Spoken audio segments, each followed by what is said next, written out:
It looks like Donald Trump has decided that his best course of action with this Georgia prosecution is to somehow, some way, for some reason, test the loyalty of his 18 co-defendants by not footing any of their legal bills. Jenna Ellis, one of the indicted co-defendants, co-conspirators along with Donald Trump, announced this week that Donald Trump was not paying the legal bills of anybody that was indicted alongside him in Georgia. Now, Trump has no obligation, by the way, to pay any of these legal bills. He does not have to do it, but we have seen him over the last couple years pay legal bills for lots of different people. And he pays them, by the way, through his super PAC. So it's not like he's coming out of pocket for it. His super PAC has, $100 million or more dollars? Like, he's got the money to be able to afford it.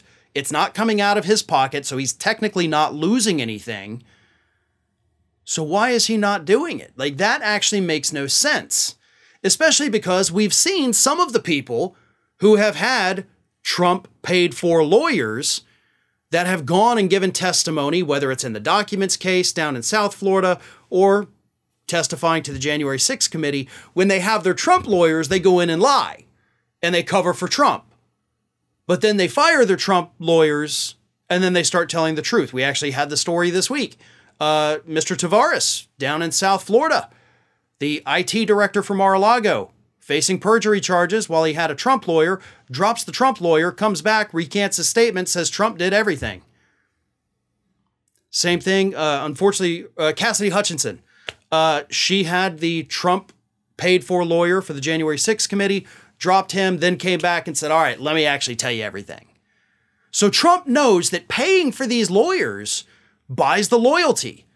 Like, these people are not going to turn on him when he's footing the legal bills. So it is a little confusing to me. Look, I'm glad he's not doing it, but that still doesn't change the fact that I see no logic in him not doing it. Because here's the thing, according to legal experts, given the charges these people are facing, given the significance of this kind of trial, in order to hire a good criminal defense attorney, each defendant can expect to pay roughly $1 million for good legal representation in this case. That is from this estimate. So, how many of them have $1 million to spend? John Eastman probably does. Sidney Powell does. Rudy Giuliani may or may not. He seems kind of broke, but Trump is going to do a fundraiser with him later next month. So, what about everybody else? Does Jenna Ellis have $1 million? No. Does the former chair of the Republican Party of Georgia, Mr. Schaefer, does he have $1 million? Probably not. Probably not to blow on a lawyer. Kathy Latham, does she have $1 million? No. She, like Jenna Ellis, had to resort to going to the Christian crowdfunding site GiveSendGo, asking for $500,000, but instead she's got $5,600. So she's got 1% of her total. And that total, according to the experts, would only pay for about half the representation that she actually needs. So the reason I'm even talking about this is not just because Trump's not paying. It's this simple fact. When you have this many people who cannot afford representation, and they know they cannot afford representation, they know that they have one other option.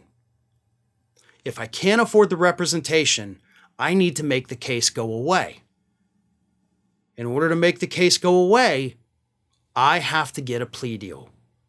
I have to agree to flip. I have to agree to talk. I have to agree to hand over evidence they may not have had before. And I have to have something of value to trade for my freedom. A lot of these people probably do have that. They may not have $1 million, but they may have some documents that weren't subpoenaed. They may have some call logs. They may have some text messages. That may be worth more than $1 million for you. And flipping, turning on some of these other people, might be the only way to keep yourself out of jail, seeing as how most of you cannot afford a good attorney, and Trump's made it clear he's not paying your bills. Ring of Fire has fresh content 7 days a week, so if you want to be reminded about it, Don't forget to subscribe to the channel, hit the little bell to be notified every time a new video goes up.